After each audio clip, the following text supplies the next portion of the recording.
Hey, what's up? Welcome back to the channel. Got some stuff in the mail today. Let's check it out. All right, so what we got here, this is a transmission cooler out of a Suburban. That Suburban I scrapped out. It had a tow package on it. Real nice transmission cooler, nice and clean, heavy duty. They come with these factory, they got a C-clip in them and a little O-ring on it. And I don't have those. I didn't want to just use steel cooler lines on it, because I was going to have to adapt the rubber line to it. So what I did was I went on Amazon and I ordered up one of their braided transmission cooler line sets. Came with all the AN fittings I need. I'll just have to put a little pipe sealer on there.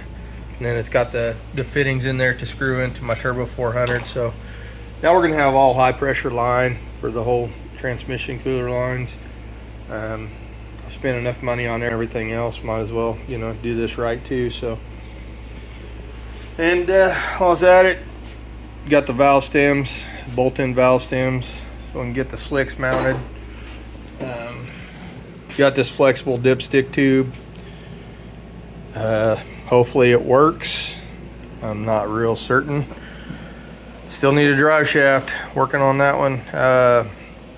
Also ordered a transmission pan, cast aluminum one, because the steel one on my car is going to leak, so I'm not dealing with that either. Not going to make it LS Fest like I wanted to, but it is what it is. No Name Nationals is my goal right now, so that's what we're doing. Alright, as you can see, well, maybe not see, I don't know.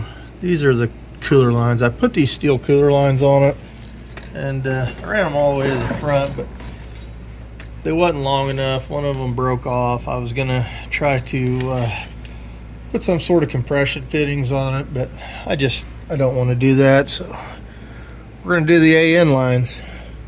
Fancy mechanics. Got these brass compression fittings in the transmission. Pop those out of there. It looks like that. So this is the fitting that came out of the transmission. As you can see, it's a compression style fitting for a flared. And what we're going in with is AN fitting. So we'll put a little bit of thread tape on there. I usually use the sealer stuff, but I left the lid off of it and it dried up, so I guess tape it is. So now we're just gonna thread that into the transmission. Tighten it up. Now we have an AN fitting instead of that compression style fitting. All right, we got those in there. They're tight. So now we're going to figure out how to run these lines. All right, so this is how I ran it. Just kind of, there's a lot in there. With your turbo car, you got an oil drain for the pan and everything. So there's a lot to go around. So it's gonna come off transmission like that. Try to avoid this downpipe. Like I said, there's a lot of stuff on the turbo car. Alright, so it's kind of hard to see. One of these days, have a shop with a lift. But, yeah, probably not, but it sounds good anyway. I did get kind of spoiled when I was turning wrenches professionally and did everything on a lift. It's kind of hard holding the camera and tightening this up at the same time. All right, there you go. Can't see it very well, but it's in there. The lines are ran all the way back. Beautiful. Well, if there's something I learned from Finnegan and Freiberger, it's you can't use too many zip ties. So when in doubt, zip tie it out. My advice for the day. All right, we got our box from Jegs. Should be the transmission pan for the th400. Decided to go with a cast aluminum one. They usually don't leak as bad.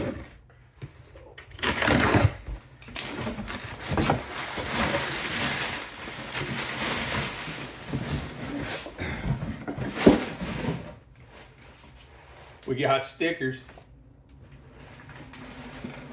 Yeah, they must be trying to tell me something, that I need a jack. So I quit using my scissor jack.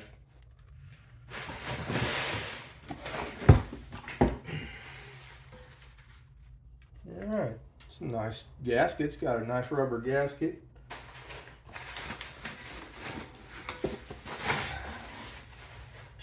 That's a nice pan.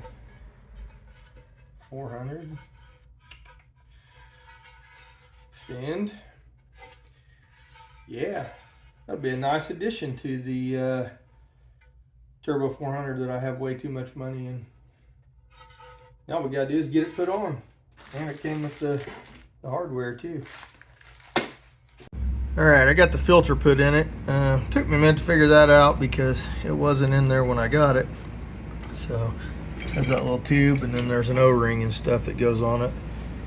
But got the filter put on it, so now it's time to put this beautiful pan on. Alright, let's see if I can do this.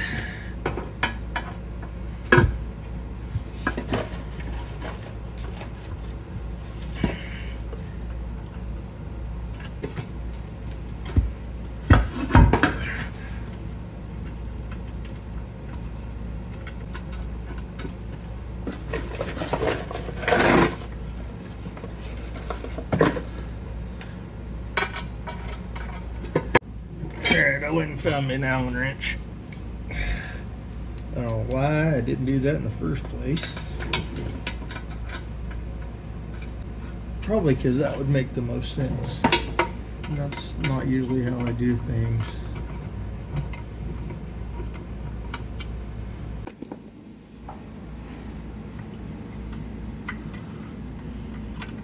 Basically, I just gotta put the rest of the bolts in it, tighten it up, and that'll be that. It's a good looking transmission pan though. Just hope it don't leak. It shouldn't. That beautiful transmission pan is all in. My only complaint, and I don't know who makes this for Jegs because I don't think they make it themselves, but I couldn't put all the washers on because some of them wouldn't fit up in here. It wedged the bolt sideways, so. But you can see how thick this lip is on this pan. It's way better than that steel one. So here's the factory steel pan, and you can see it's real thin sheet metal actually. It's like just real thin, and you can actually see how it's warped right there. It warps everywhere these bolts go in because people tighten them down too tight. So that's the advantage of running like a cast aluminum or even just an aftermarket steel pan that's a little thicker. If you don't over tighten them, they're fine, and you can. I've went through and tapped them back down and did it that way, flatten it back out, but I just wanted to use this aftermarket pan. It looks better, and hopefully it won't leak. Now, still got a lot to do. All right, got the drive shaft, got the new 1310 to 1350 precision heavy duty U-joints in. Let's get this thing stabbed in the car. All right, we gotta feed it up through our UMI drive shaft loop.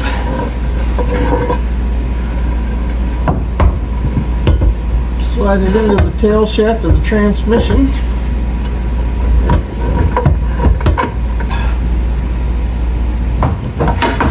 There we go.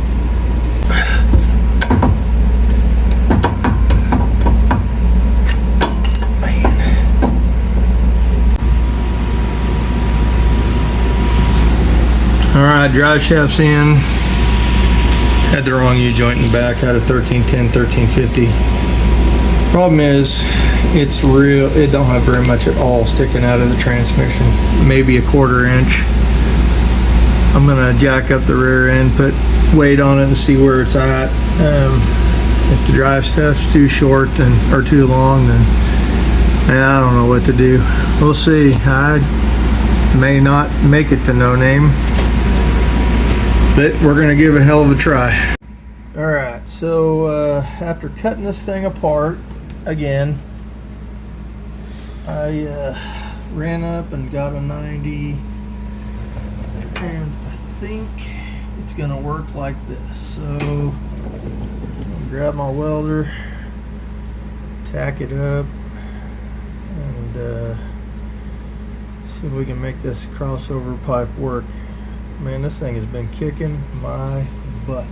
All right, here goes.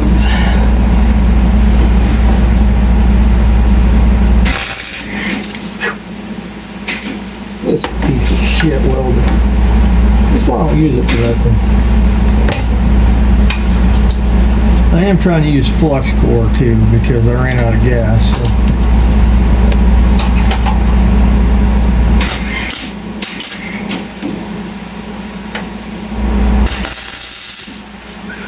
Okay, that's hot.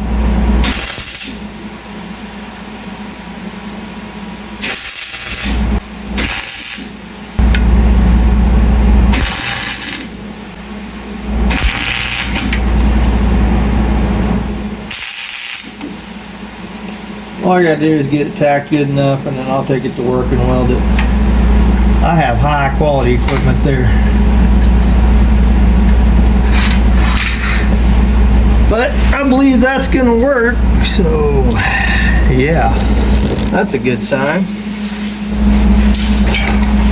I was starting to get a little concerned.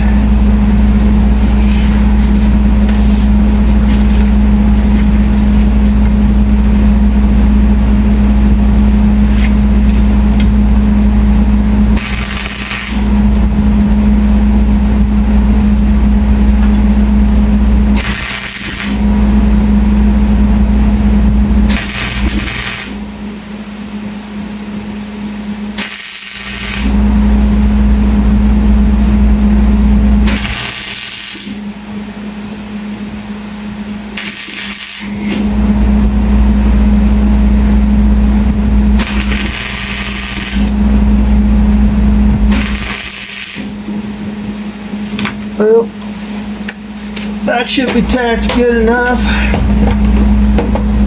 I can take it to work and weld it up and be good to go.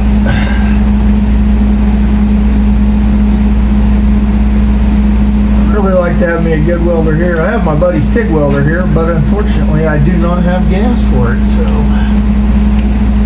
it doesn't do me no good.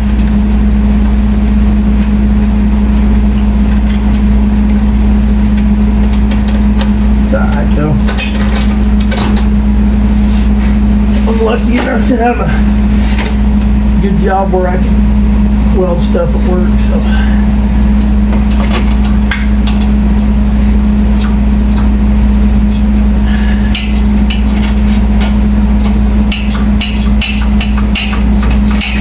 What's bad is now this crossover pipe and stuff probably ain't gonna fit when I put my pipe feed back in. But the car might go in A anyway.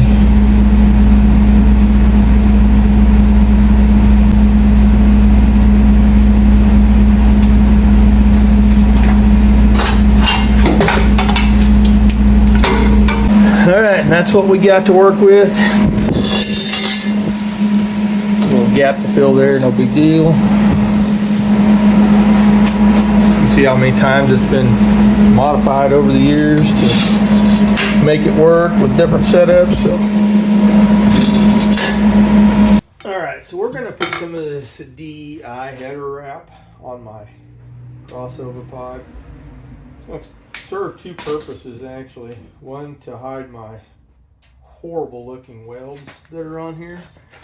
And two, to bring down the temperatures, because this cross member goes right under my torque converter, and transbrake cars already have high temperatures going on anyway. So you know, the more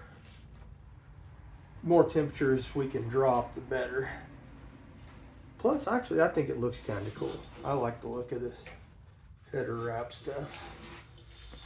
So, just wrap this up real nice.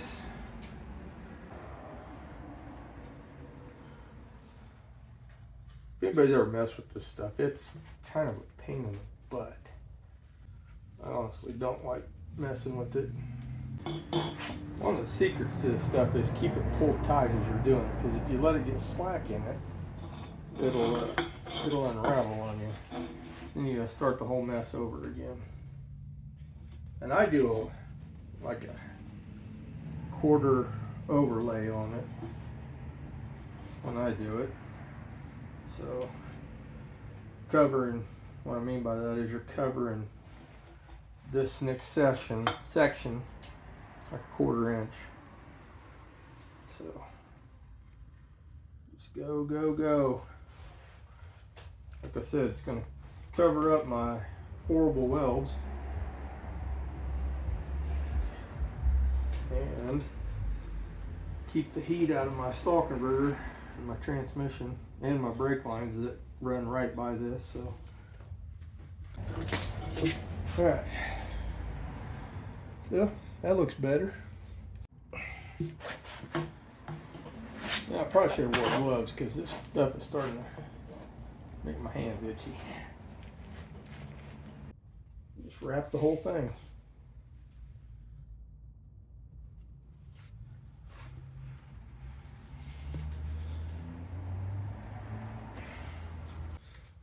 Ow! That stainless has got flex joint's got some freaking pokies on it, man.